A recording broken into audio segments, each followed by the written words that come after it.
Well, now I want to take some time to talk about some notation that we're going to be using throughout this class. Now, somewhat unfortunately, there are actually many different ways of notating or displaying that a derivative has been calculated. Um, you can see all of these different ways kind of being listed out below. Now, for our purposes, we're actually primarily going to be concerned with using only really the first 5 of these options here in Calculus 1. But we'll take a look at kind of each of these and explain a little bit about where they come from.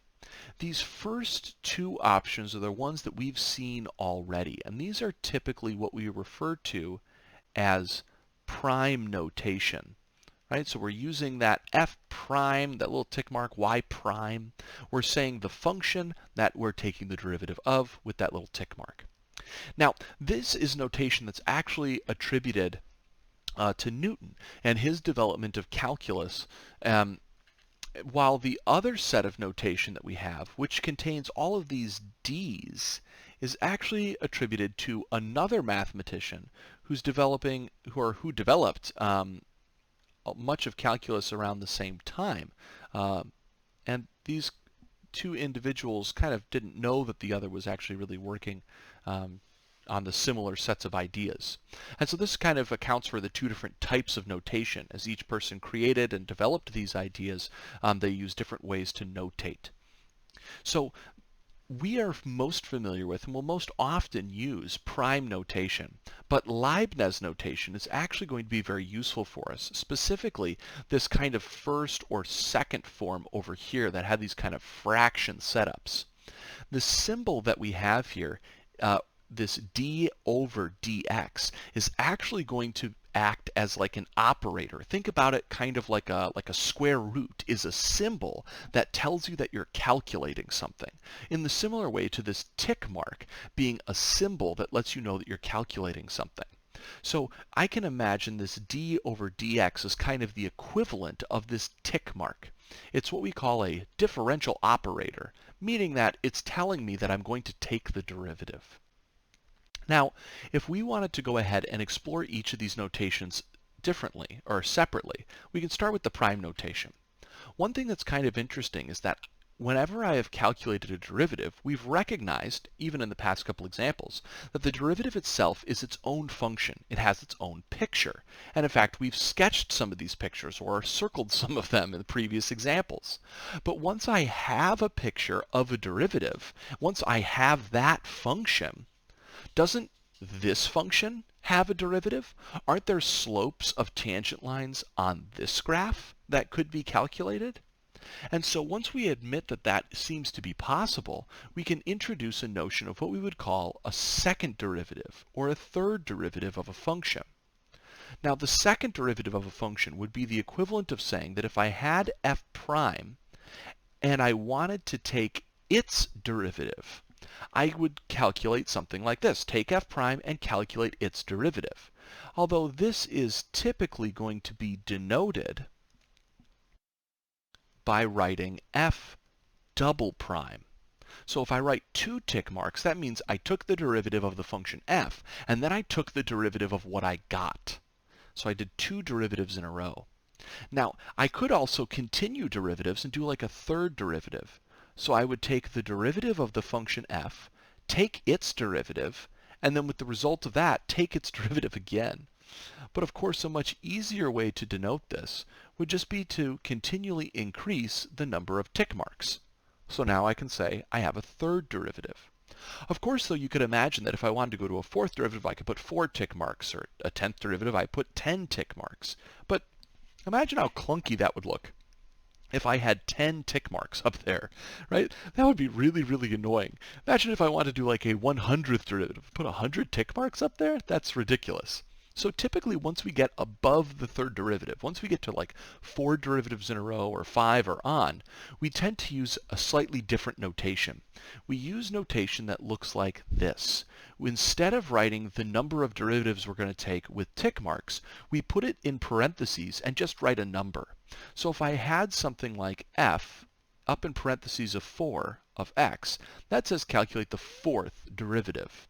And if I had something like 100 up there in parentheses, that would say take the 100th derivative. Okay, we'll be dealing a lot more with these increased number of derivatives more in sections to come, actually in chapter 4 primarily. Now, in Leibniz notation, we can do the same thing. It's just notated differently. Remember, Leibniz notation is just this red notation up here that kind of uses this d over dx in kind of each of these first few forms.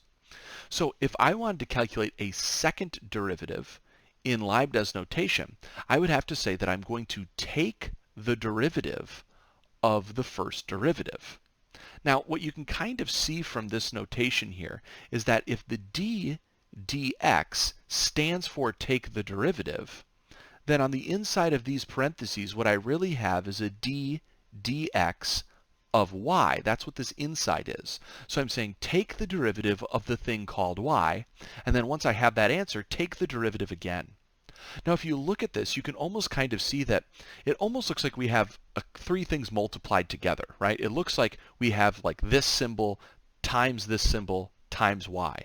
Now, we don't have that. These things aren't multiplied, just like a square root symbol and its input aren't multiplied together. They're just written next to each other. But you can see maybe then where this notation comes from. Since we kind of have two of these derivatives, we write this as I have two of these, indicated by this kind of square notation, kind of like I have one of them and another. Just like if I had x and x, I would write x squared. We're kind of using a similar notation to indicate that common idea. And then we're just kind of saying that we have y here. We're going to do second derivative or two derivatives in a row to y. We just typically happen to write this value of y in the top of this symbol. Now, if I wanted to continue to do more and more derivatives, notice that I could really just change the number that occurs in the top and in the bottom. So if this was changed into a 12, then that would just tell me that I had 12 derivatives of the thing called y.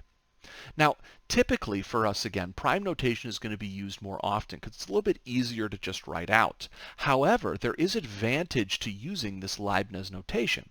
It shows important information about the derivative that's being calculated. Specifically, when I take a look at something like this, it's actually showing me two different things. First, in the top, it's showing me y. So I can say here that the letter on top indicates which function we are taking the derivative of. So in this example, we'd be taking the derivative of y. So which function we're taking the derivative of. In the denominator, we have, well, I guess it's not really a denominator, but in the bottom of this thing, we have another variable, x. And that letter is going to indicate something different. The letter on bottom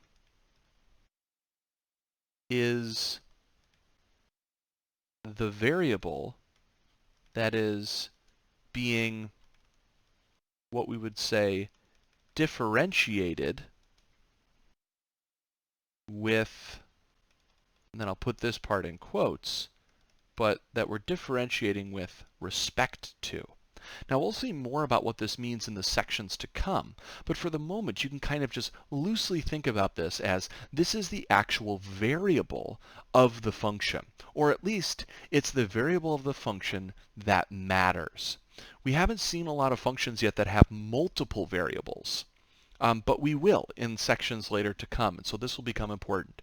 It's either the variable of the function or the variable of the function that really matters.